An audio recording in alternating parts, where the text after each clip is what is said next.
Yes, people, welcome back to the Arsenal podcast. Welcome back. It's still a slow day for Arsenal, especially the deadline day. All of us expected a lot of news to flow in, flow around Arsenal, outgoings and incomings.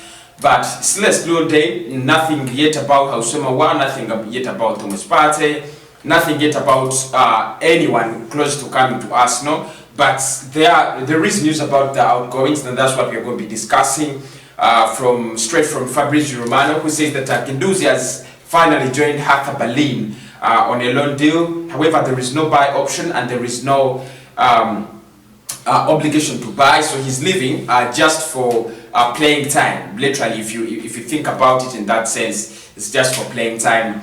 So it's a done deal. Matteo Guendouzi, one of those players that have really been forcing and pushing to get out of Arsenal in this transfer window. Finally, he's a success.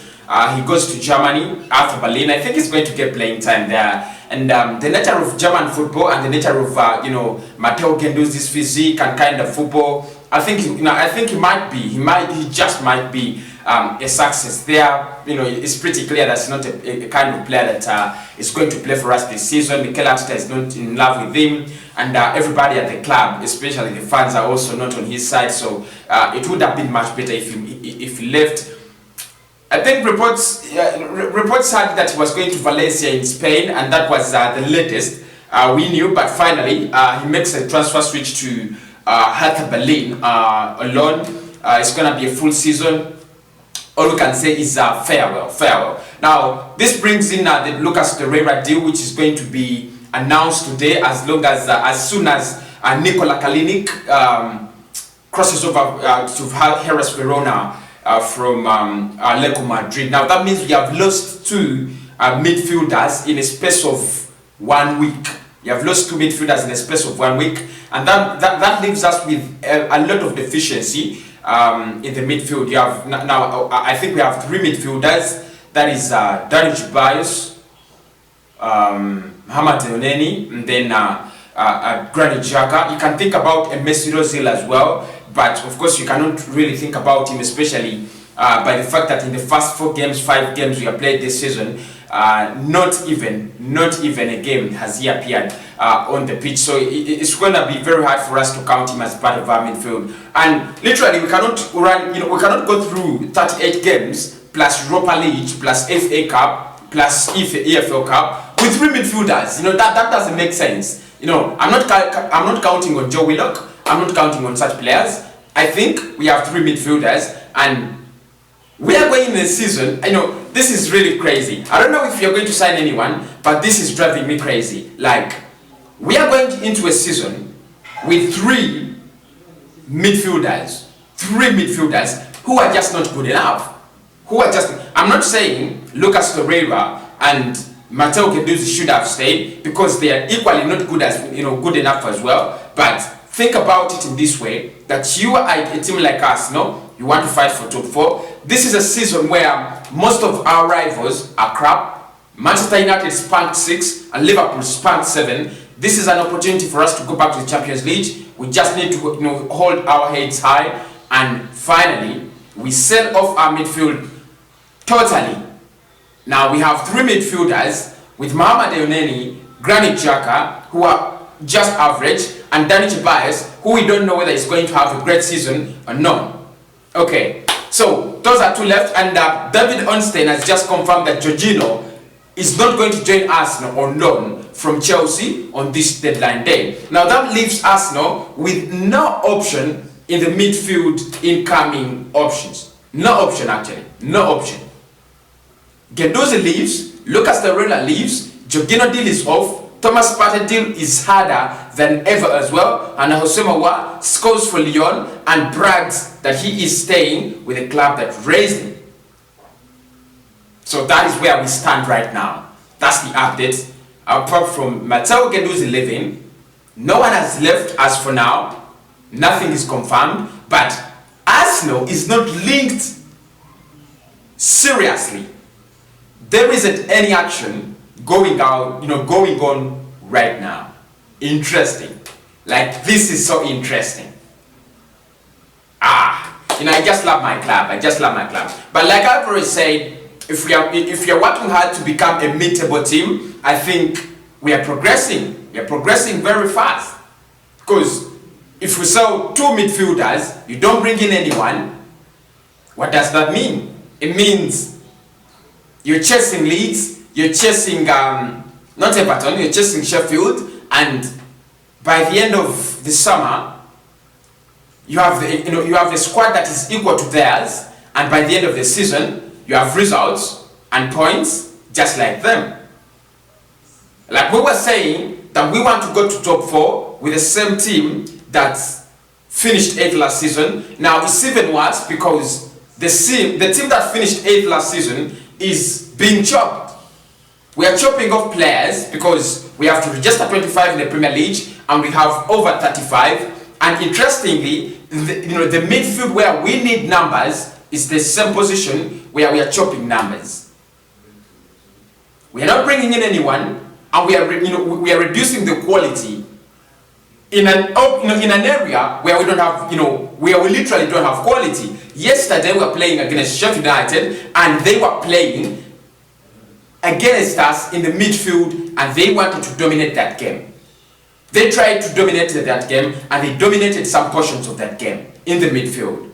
West Ham dominated us, Liverpool did the same, and Fulham also showed some elements of dominating our midfield. I think we are unlucky. We should be the ones that we should have been the ones that were spanked 6 by Sheffield. I wish we were the ones spanked 7 by Aston Villa. I wish we were the ones spanked 6 by Tottenham. That would have made more sense. Because I remember the last time we went out on a deadline day and made some sense was when Manchester United gave us a big gift by spanking us 8-2. That was the best result you can ever have as an Arsenal fan, because we went out in the transfer window and made some sense. When Mikel Arteta, that's the season when Mikel Arteta came in. That's the season when we have players like Santos. That's the season we had players like Yusuf Benayoun. And interestingly, we finished 3rd with a top scorer in Robin van Persie. Right? You guys still remember that, right? So I think we were a bit unfortunate that we have won 3 out of 4 games. We should have been spanked 10.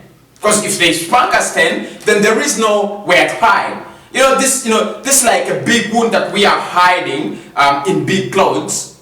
And finally, it's going to be revealed at the end of the day that you have a big wound and it's beyond cure. Because you literally just can't tell me that you've left 2 midfielders to go. Lucas Torreira is a big backup player. He's a big player at Arsenal.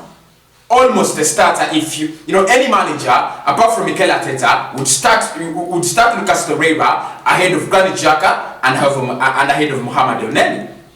Any manager would. And Matteo Guendouzi also leaves part of the midfield. Ozil is not going to play that for the whole season. We are stuck with 3 mediocre midfielders, and we are reducing more quality in the midfield. I love Arsenal. I really love my club. So that is it. That is it. 2 midfielders gone. No one is coming in. Jorginho is confirmed. It's a done deal. Jorginho is not coming to Arsenal.